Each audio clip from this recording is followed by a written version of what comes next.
You are not as important as you think. Neither am I.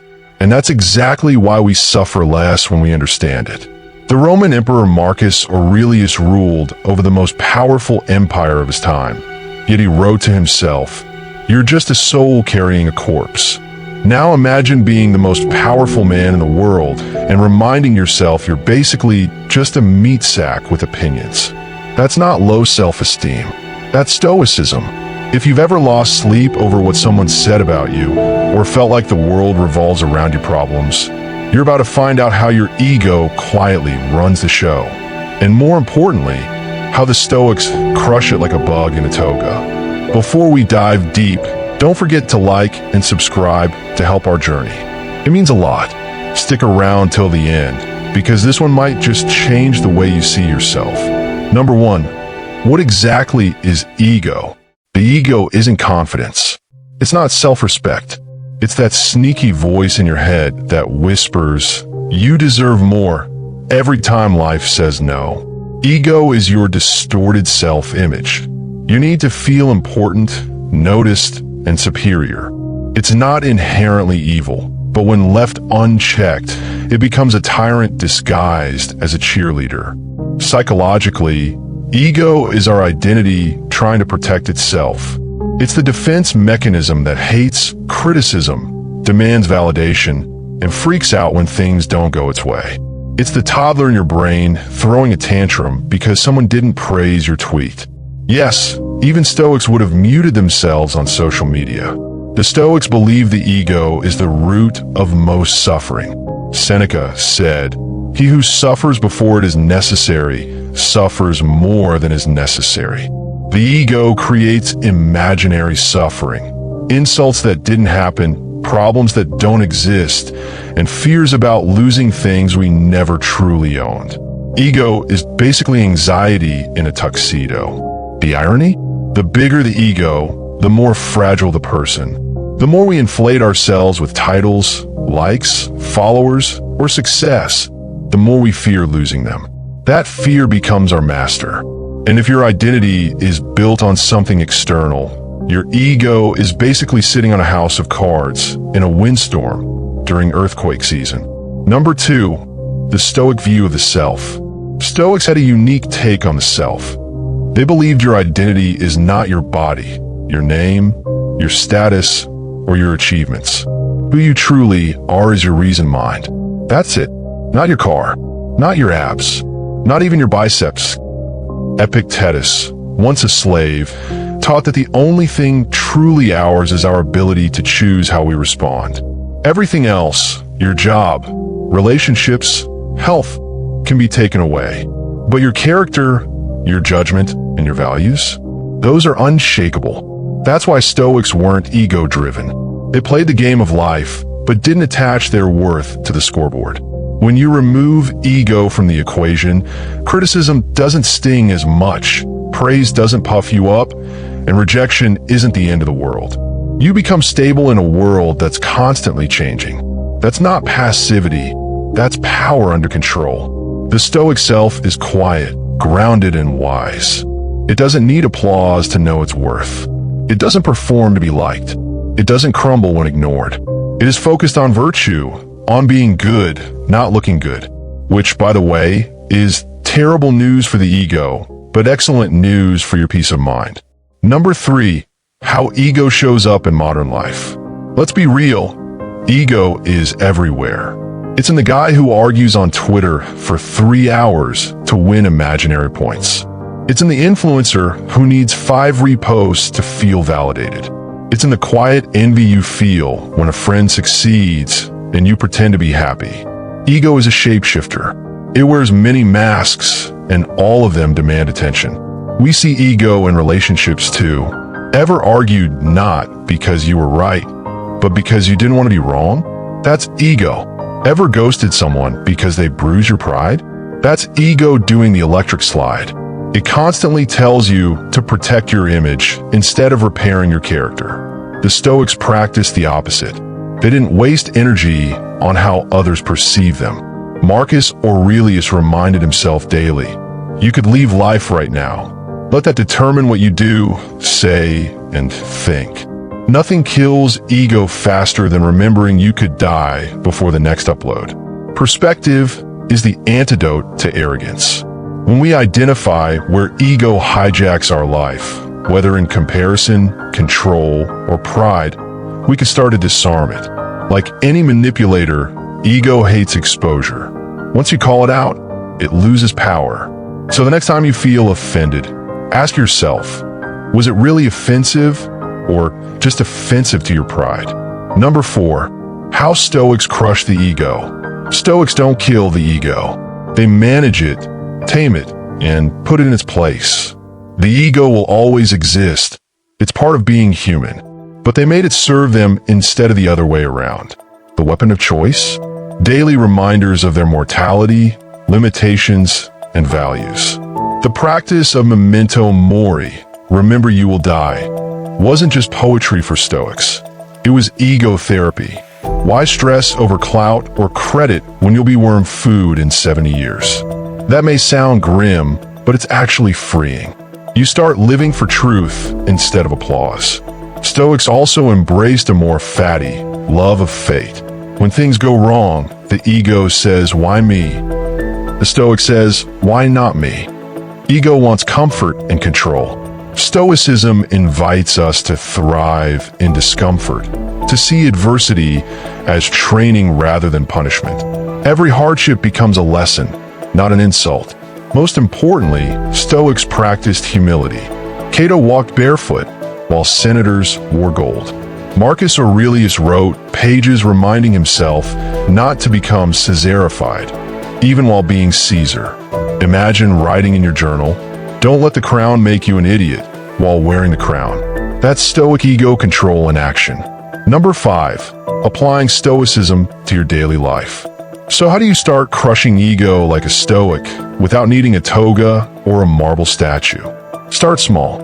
First, journal. Not about your goals, but your motives. Ask, am I doing this to be seen or because it's right? This question alone will reveal more about your ego than any personality test. Second, practice silent wins. Do something good without telling anyone. Help a stranger. Skip the selfie. Let your soul grow in private. Ego wants the world to clap. The Stoic says, let virtue be your applause. Even if no one sees it, you see it. That's enough. Third, train yourself to accept feedback, not as an attack, but as a gift. When someone criticizes you, pause and ask, is there truth in this? Even if they said it like a jerk, wisdom can still be found in messy packaging. Ego says, defend. Stoicism says, listen. Big difference. Lastly, keep things in perspective. Will this matter in a year? Will it matter on your deathbed? Probably not. And when you start living like that, like every day is borrowed time, you stop chasing validation and start choosing what actually matters. Peace, purpose, and a life well lived.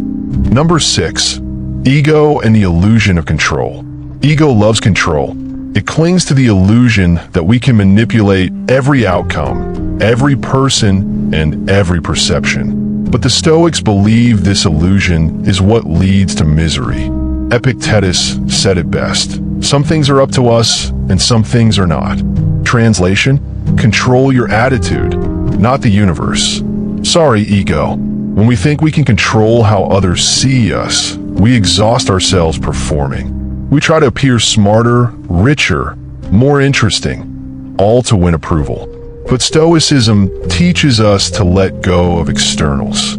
You can't control opinions. You can't control results. But you can control how you show up. And honestly, that's more powerful. Once you let go of control, you start gaining freedom. Ego says, they must like me. Stoicism replies, I did my best, that's enough. Ego says, everything's ruined. Stoicism says, it's just not going your way right now, breathe. See the difference? One panics, one adapts. Releasing control doesn't mean giving up. It means focusing on effort over ego. You show up, you give your all, and you accept the result. Whether it's a project, a relationship, or even this YouTube video, focus on what you can do, not how it's received. Because once you surrender to that, your ego stops running your life like a bad manager on a caffeine high. Number 7, humility as a power move. Here's the wild twist. Humility isn't weakness. It's a superpower. The ego craves recognition. Humility doesn't need it, and that makes it untouchable. While others are busy showing off, the humble person is getting better in silence. That's not soft. That's savage. Seneca said, "The greatest obstacle to living is expectancy. Expectancy comes from ego. Humility removes expectations. It shows up to learn, not to impress. It asks, what can I gain from this? Not how will I look?" It's not afraid to say, "I don't know," which, let's be honest, is something most egos would rather fake a coma than admit. Humility keeps you growing. Ego says you've arrived. Humility says you're always learning.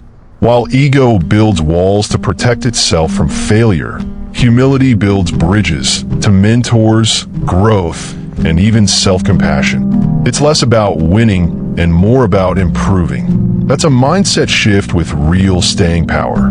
If you want to crush ego like a Stoic, make humility your daily outfit. Wear it like armor. Let others talk. Let others boast. You don't need to. You've got inner peace, and that's way louder than flex. Number 8, the trap of validation. Let's be honest. We all like a little validation. It feels good, but the problem is when we start needing it like oxygen.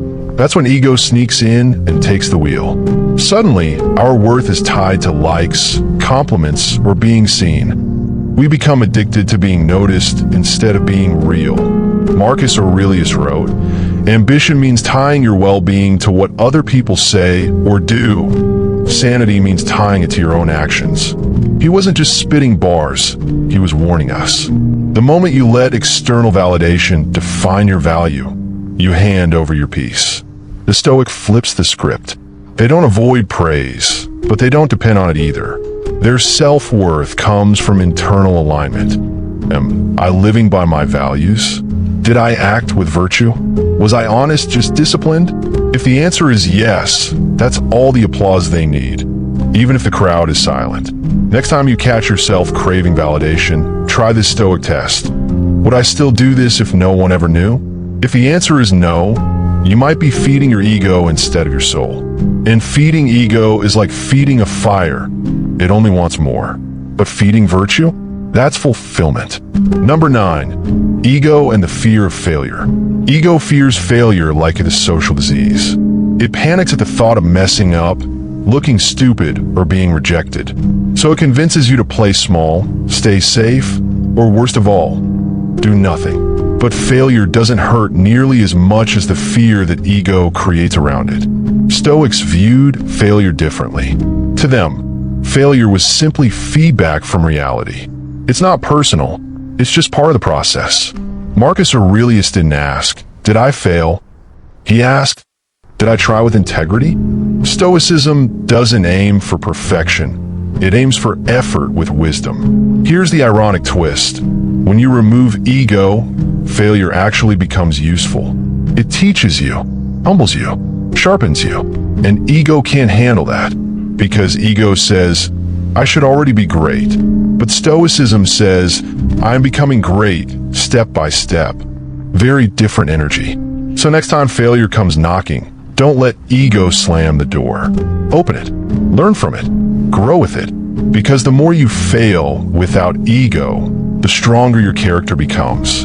And honestly, that's the kind of success that actually lasts. Number 10, legacy versus ego. Last one, and it's a big one. Ego is obsessed with legacy. It wants to be remembered, praised, and immortalized. That's why people name buildings after themselves or by blue check marks. But the Stoics? They weren't chasing legacy. They were chasing virtue. Marcus Aurelius literally said, "All fame is fleeting." He didn't even expect people to remember him. And guess what? We remember him anyway. Not because he wanted to be remembered, but because he lived well. That's the paradox. Chase ego, and you'll likely fade. Chase virtue, and you might echo through time. The Stoics saw legacy not as something to be manufactured, but as something that happens naturally, as a byproduct of living with purpose. You can't force greatness. You live with humility, discipline, and courage. And if the world remembers, cool. If not, also cool. Ego says, make a name for yourself. Stoicism says, make something of yourself. One is external and shallow. The other is internal and deep. And here's the best part. When you let go of ego, you're free to create your legacy without pressure. You just live well every single day. So don't worry about being remembered forever. Focus on being real now. That's how Stoics crush ego. And that's how you become unforgettable, even if no one's keeping score.